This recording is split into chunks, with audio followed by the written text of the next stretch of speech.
Comment est-ce que tu es passé de paresseux à bourreau de travail? Quelle a été ta plus grosse déception et comment l'as-tu surmontée? Et c'est aussi pour ça que je suis allé sur YouTube à fond cette année. C'est parce que je pense que dans 15 ans, une chaîne YouTube aura beaucoup plus de valeur qu'un diplôme. Il n'y a pas ce moment où tu vas trouver d'un coup ce que tu as envie de faire de ta vie. C'est un moment qui n'existe que dans les films. Et par exemple, je sais pas si j'en ai parlé encore, mais pendant le Tour de France des facs, Salut, c'est Reg, bienvenue dans cette nouvelle vidéo. Aujourd'hui, on va tourner la FAQ des 80 000 abonnés. Déjà, merci à tous, on est 80 000 sur la chaîne maintenant. La dernière fois que j'avais fait une FAQ, c'était pour les 70 000, c'était il y a 2 mois. Et donc, ça me fait plaisir de faire une FAQ qui se rapproche petit à petit des 100 000 abonnés. J'ai pas trié les questions, donc il est possible qu'il y ait des questions un petit peu sur tout, que ce soit sur ma vie perso ou ma vie pro, que ce soit sur YouTube, la confiance en soi, la productivité, bref. Je sais pas de quoi va parler cette FAQ. J'espère que ça a pas mal tourné quand même, parce que parfois les questions sur Instagram...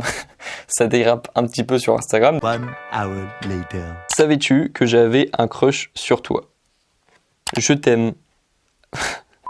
Je vais simplement répondre à vos questions, je vais pas les trier, je vais les prendre au fur et à mesure. Et puis on commence avec la première question. Alors ça, c'est une question qu'on m'a beaucoup posée lorsque je vous ai rencontré au Tour de France, et c'est une question que je me suis également beaucoup posée de mon côté parce que voilà, j'ai terminé mes études et donc je me suis posé la question de maintenant, est-ce que je vais déménager, est-ce que je vais partir à l'étranger, etc. C'est une question que je me suis beaucoup posée et en fait pour l'instant j'ai simplement rendu mon appartement à Caen, la ville où j'ai étudié pour faire mes études de droit, et je suis retourné dans ma maison familiale où il y a plus personne maintenant parce que ma sœur a déménagé également et mes parents ont déménagé à Tahiti. Je pense que vous le savez maintenant. Et donc, en fait, j'ai profité de cette occasion pour revenir dans la maison familiale, ne pas payer de loyer parce que mon loyer quand même était assez cher à Caen. Et donc, je suis revenu dans cette maison où j'ai mon studio, donc c'est quand même assez pratique, où je suis tout seul, donc je peux tourner mes vidéos tranquillement. Et en fait, simplement, je retrouve mon équilibre entre le sport, les vidéos, la détente, etc. Les chats que je gère également dans la maison.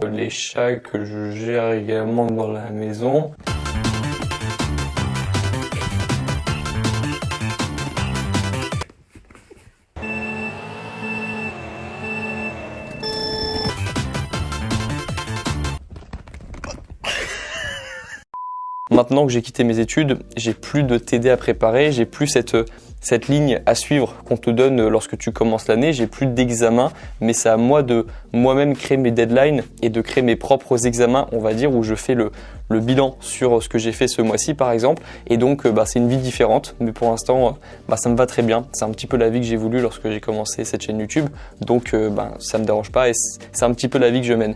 Mais je me suis demandé si j'allais déménager ou pas, c'est aussi pour ça que j'ai fait un tour de France et que je suis allé dans des villes qui me faisaient envie, comme Bordeaux, Toulouse, Strasbourg, même Strasbourg, je m'y attendais pas, mais c'est une ville qui m'a beaucoup plu lorsque j'y suis allé.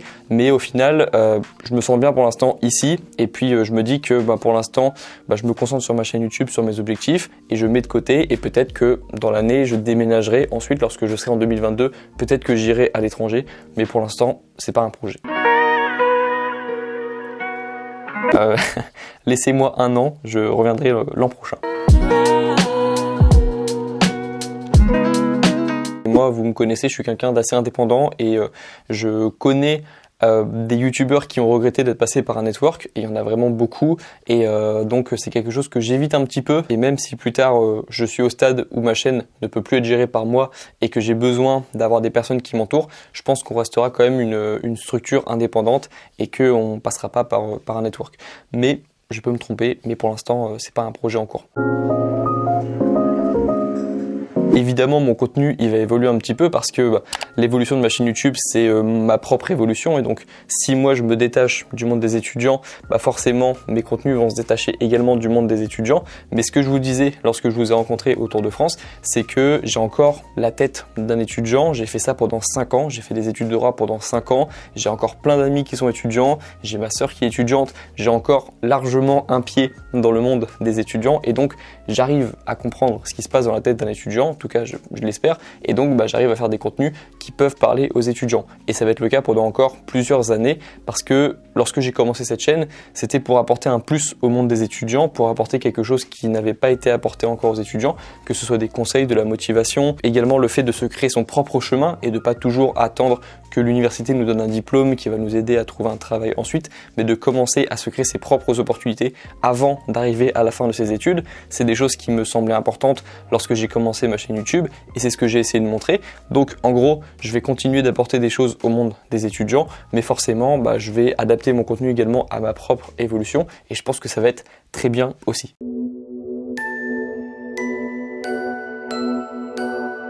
Quelle a été ta plus grosse déception et comment l'as-tu surmontée? Je crois que ça doit y en avoir plusieurs, je pense. La déception amoureuse, c'est une dont je vous ai déjà parlé sur cette chaîne. C'était une des plus grosses déceptions, je pense. Tu te projettes dans ton couple et le fait que ça s'arrête du jour au lendemain, forcément c'est une déception. Mais ça, c'est une déception qui vis-à-vis de quelqu'un d'autre, je dirais, même si j'avais forcément des choses à me reprocher. Mais une déception personnelle, je pense que c'était lorsque je faisais des compétitions plus jeunes et que je pouvais m'en prendre à personne d'autre qu'à moi-même. Et donc je dirais que il y a eu des déceptions amoureuses, des déceptions sportives, des grosses déceptions sportives, on dirait pas, mais quand tu t'investis dans un sport et que tu fais des efforts à l'entraînement et que tu perds ensuite, c'est parfois une grosse source de déception. Et je pense que c'est vraiment les deux grosses sources de déception que j'ai. Je pense que si j'avais pas lancé ma chaîne YouTube, ça aurait été la plus grosse déception de ma vie. Pour l'instant, je dirais qu'au niveau professionnel, j'ai pas beaucoup de déceptions parce que je gère bien ce domaine-là et je m'investis beaucoup aussi dans ce domaine-là. Et je dirais que les déceptions elles viennent plutôt du côté amoureux sentimental. Je dirais que c'est plus facile d'avoir des déceptions parce que forcément il y a deux personnes, donc il y a peut-être plus de déceptions possibles. Donc voilà, merci de m'avoir fait penser à mes déceptions. Savais-tu que j'avais un crush sur toi? Pour le coup, non, je ne savais pas. Attends, je vais regarder ton profil. À quand les 100K sur YouTube? Pour moi, ils arriveront le 10 décembre 2021. J'ai deux vidéos que j'ai vraiment envie de faire avant la fin de cette année, que j'ai visualisé et que j'ai envie de d'aller au bout en fait de ces vidéos. Et la première vidéo, elle sortira dans les prochaines semaines. Ça va être une vidéo qui va arriver vite sur la chaîne. Et la deuxième, c'est une vidéo qui arrivera plutôt en fin d'année ou alors en tout début 2022. Mais c'est vraiment deux vidéos que j'ai en tête depuis longtemps, que j'ai envie de faire bien et que j'ai envie de produire et de publier bientôt sur cette chaîne. Donc voilà, c'est plutôt ça mes projets pour cette année. C'est plutôt des vidéos très spéciales que j'ai envie de faire un petit peu comme celle du Tour de France. Question suivante, est-ce que tu regardes des animés et si oui, quels sont tes préférés? Alors j'en ai regardé qu'un, je crois, dans ma vie, je sais même pas si c'est un animé, mais je pense que oui, c'est Death Note que j'ai regardé il y a 3 ans je crois, lorsque j'étais en L3 et donc de 2 ans et demi. Et moi je l'ai bien aimé, donc c'est lui mon préféré parce que c'est le seul que j'ai regardé.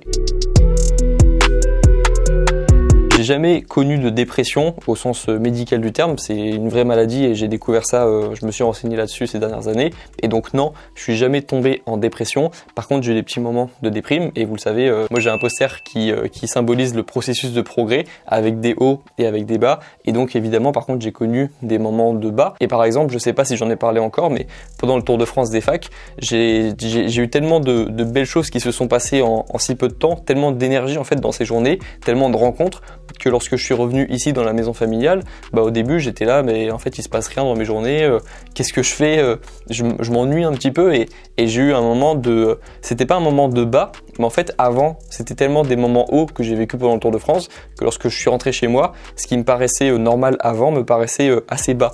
Et c'est vraiment cette idée d'avoir des hauts et des bas dans le processus. Évidemment le but c'est d'avoir plus de hauts que de bas, mais moi j'ai pas échappé à la règle. Pendant mes études, j'ai eu des moments de bas lorsque je suis passé au rattrapage et que j'ai eu ce stress de redoubler mon année, lorsque j'ai dû faire mes vidéos et qu'en même temps je devais penser à la sélection et je me rappelle que j'ai rendu mon dossier le dernier jour de sélection alors que tout le monde s'y était pris à l'avance, mais pas moi parce que j'étais en train de faire mes vidéos et que ça me prenait déjà beaucoup de temps. Et il y a eu plein de moments comme ça où j'étais entre mes deux mondes, la vie des études et la vie de YouTube, et ça m'a causé plus d'anxiété, je dirais, qu'un étudiant normal qui n'a pas de projet à côté de ses études, mais ça faisait partie encore une fois du processus. Et voilà, j'ai des moments de bas comme tout le monde, mais j'essaie de faire des choses positives quand même chaque jour pour pas tomber trop bas. Comment est-ce que tu es pareil? Attendez, me faire cette question. Comment est-ce que tu es passé de paresseux à bourreau de travail? Alors, il n'y a pas eu de transformation comme ça radicale, mais en fait je pense que dans chaque paresseux se cache un bourreau de travail, mais qui n'attend qu'une chose, c'est de trouver quelque chose qu'il a envie de faire de sa vie et qui va lui donner envie de faire des choses. Je crois pas à cette théorie selon laquelle en fait il y aurait deux catégories de personnes, ceux qui n'ont rien envie de faire depuis la naissance et ceux qui ont envie de faire plein de choses depuis la naissance. Je pense qu'on a tous un feignant en nous et que c'est normal, c'est la nature de l'être humain de préserver ses ressources, de n'utiliser les ressources que lorsque c'est vraiment nécessaire de le faire. Mais je pense aussi que on peut tous se redécouvrir et changer notre identité lorsque on commence à faire des choses qui nous plaisent plus. Il n'y a pas ce moment où tu vas trouver d'un coup ce que tu as envie de faire de ta vie, c'est un moment qui n'existe que dans les films. En tout cas, c'est souvent montré comme ça dans les films. L'idée d'un coup, l'ampoule, la lumière qui s'allume, alors qu'en réalité, c'est plutôt un long processus de réflexion, d'introspection et de questionnement sur qui on a envie d'être, qui on était lorsqu'on était plus jeune, pour peut-être retrouver cette âme d'enfant que l'on perd lorsqu'on grandit. Je trouve en tout cas qu'on perd en créativité, je trouve qu'on a de plus en plus peur de ce que les autres vont penser de nos projets, et donc c'est en testant plein de choses et en arrêtant de penser toujours au regard des autres et de revenir sur ce qu'on a vraiment envie de faire de notre vie qu'on va trouver ce qu'on a envie de faire de notre vie. En tout cas, moi c'est comme ça que ça s'est passé, et parfois je me posais juste la question toute bête de si j'étais tout seul sur une île et que je pouvais lancer le projet que je voulais, qu'est-ce que je ferais? Ça me permettait d'écarter le regard des autres dans l'équation et ça me permettait d'être vraiment clair sur ce que j'avais envie de faire de ma vie, même si évidemment, si j'étais seul sur une île déserte, j'aurais pas lancé de chaîne YouTube parce que j'aurais jamais eu d'abonnés. Comment est-ce que tu as fait au début pour gérer tes études et ta chaîne YouTube? J'allais en cours la journée, je faisais mes vidéos le soir et je les uploadais le matin très tôt ou très tard. Et en plus, petite anecdote, je les uploadais à la BU parce que j'avais pas le Wi-Fi lorsque j'étais dans mon premier appartement étudiant et j'ai pris une box seulement quelques mois après avoir lancé ma chaîne YouTube. Mais donc voilà, je m'organisais en allant en cours le matin, en faisant mes TD le matin, et le soir, arrivé à une certaine heure, je faisais mes vidéos et je les publiais le lendemain, ou bref, je m'organisais pour les publier. Mais c'était un petit peu chaotique au début forcément, mais on trouve son organisation après. Mais voilà, c'était un peu matin et soir, ou parfois lorsque je travaillais sur YouTube le matin, je faisais mes cours, le soir je faisais mes TD, etc. Donc voilà, c'était une double vie et c'est ce que je vous conseille de faire si vous lancez un projet en même temps que vos études. Alors, ce qu'il faut savoir, c'est que le perfectionnisme, ça touche énormément de personnes, que ce soit la personne qui, en ce moment, essaie de lancer sa chaîne YouTube et qui trouve sa première vidéo imparfaite et qui, du coup, ne l'upload pas, à la personne qui a déjà plein de succès, par exemple sur YouTube, et qui a peur du jugement des autres parce qu'elle a tellement une grande communauté qu'elle a peur que cette vidéo bide, par exemple, ou que ce soit la personne qui, dans un autre domaine, s'apprête à aller sur scène pour la première fois, mais qui se trouve pas parfaite et qui, donc, ne va pas monter sur scène, à la personne qui va à l'Olympia et qui, à chaque fois, avant de monter sur scène, a le stress parce qu'elle a peur de faire un bide, il y a toujours cette peur de ne pas être parfait et il y a toujours cette appréhension. Ça, c'était la première chose que je me suis dite lorsque j'ai commencé ma chaîne YouTube, c'est que le perfectionnisme touche plein de monde, voire tous les créatifs, toutes les personnes qui tentent des choses et qui vont créer quelque chose, parce que le fait de créer quelque chose, ça te fait te poser plein de questions. Et donc, je me suis dit au début que ça touchait tout le monde, donc c'était un peu déculpabilisant pour moi.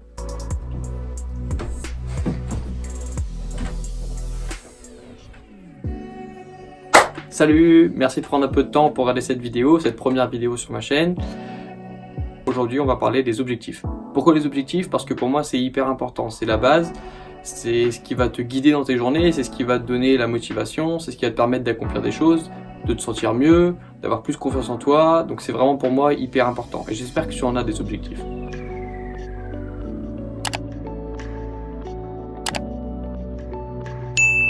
Et concernant le sentiment de ne pas être légitime, c'est aussi un gros point qui touche plein de professionnels, parce que même dans la vie plus tard, dans la vie active, vous verrez, peut-être que vous aurez même des clients à vous qui vous diront que vous n'êtes pas légitime. Par exemple, j'ai vu des avocats qui qui se faisaient engueuler par leurs clients, qui disaient que l'avocat était incompétent, etc. J'ai vu ça aussi chez les professeurs, évidemment, on se rend pas compte, mais moi j'ai une famille de professeurs et il y a plein d'étudiants, plein d'élèves qui disent ouais ce professeur il est nul, etc. Et ça remonte parfois aux oreilles des professeurs et donc ça les affecte parfois et donc ça questionne le fait qu'il soit légitime ou pas et ça touche vraiment plein de monde. Ça touche des indépendants, des créateurs, des professeurs, des avocats, ça touche plein de monde et à ce moment-là c'est intéressant par exemple de repenser à tout ce qu'on a fait lorsqu'on commence à questionner sa légitimité et de vraiment se rendre compte de ce qu'on a fait, du travail qu'on a produit, des livres qu'on a lus, des efforts qu'on a fait, etc. pour se rendre compte qu'on a fait quand même un bout de chemin et donc qu'on est légitime. Et je vais finir sur une question d'ouverture en répondant à la question de « Tu te vois où dans 10 ans ?» C'est une question qu'on me pose tout le temps lorsque je fais des FAQ, où tu te vois dans 5 ans ou dans 10 ans, c'est vraiment quelque chose qui revient souvent et bizarrement c'est la question que je me pose le moins. Et la seule réponse que j'ai à vous donner, c'est que j'espère que je ferai quelque chose que j'aime parce que j'ai pas de plan précis, parce que la société elle évolue tellement vite que pour moi c'est inconcevable de faire un plan de ce que j'ai envie de faire dans 10 ans. Je sais pas à quel point la société aura évolué d'ici là et donc moi j'ai des plans sur 6 mois, 1 an maximum. J'ai des objectifs sur l'année mais c'est un petit peu tout. Évidemment, j'ai des petites prédictions en tête et je pense que la société va évoluer d'une certaine manière. Et c'est aussi pour ça que je suis allé sur YouTube à fond cette année. C'est parce que je pense que dans 15 ans, une chaîne YouTube aura beaucoup plus de valeur qu'un diplôme et que c'est déjà le cas maintenant, mais que trop peu de personnes s'en rendent compte et que la société aura évolué encore plus vers le numérique et qu'on aura encore pris plus conscience de la puissance et la grandeur d'Internet. Ça, c'est ma prédiction, on va dire. Mais là, je suis en train de prédire le futur, donc c'est pas quelque chose de facile à faire. Je pense que je serai encore sur YouTube, honnêtement. Et puis voilà, j'espère juste que ce sera cool la vie lorsque j'aurai 32 ans et qu'on sera en 2031 et je pense que si j'avais une idée très précise de la place que j'aurai dans 10 ans, c'est que je serai très loin de la réalité et donc c'est juste un rêve, c'est pas forcément une idée parce que je pense que personne n'a d'idée de à quoi ressemblera la société dans 10 ans. Et puis voilà pour cette FAQ, je finirai peut-être par dire que en ce moment, oui, ça va parce que vous me posez souvent la question et c'est très gentil. À chaque fois que je fais une FAQ, on me pose la question de comment ça va. Mais ça va pour moi en ce moment. J'espère que vous, ça va aussi et que ça se passe bien. Vos études, votre job, votre nouveau job ou je sais pas, votre bac, si vous passez le bac. En tout cas que ça va bien aller pour vous cette année et que ça s'est bien passé depuis la rentrée. On va continuer les vidéos évidemment, on va continuer les projets. Je vais continuer de vous montrer ma vie d'étudiant qui sort de ses études évidemment sur YouTube. Je sais que c'est pas encore le moment de faire les vœux, mais je vous souhaite beaucoup de bonheur pour cette année. J'espère que ça se passera bien pour vous, que vous trouverez votre équilibre entre la vie pro, la vie perso, que vous pourrez avoir de bons résultats ou alors que vous pourrez lancer ce projet que vous avez envie de lancer depuis si longtemps mais que vous ne lancez pas à cause du regard des autres. En tout cas, je vous souhaite vraiment toutes ces choses pour cette année parce que ça a rendu ma vie étudiante plus belle lorsque j'ai commencé à lancer mes projets à moi et à chercher à faire du mieux que je pouvais. En gros, j'espère que ça pourra bien se passer pour vous aussi. Je vous dis à dans quelques jours pour la prochaine vidéo et à dans quelques mois pour la prochaine FAQ. Bon courage dans vos projets et dans vos révisions et puis à la prochaine. Ciao. Wake up, early mornings, late nights, hopping on a different flight. What's the meaning of life, ayy?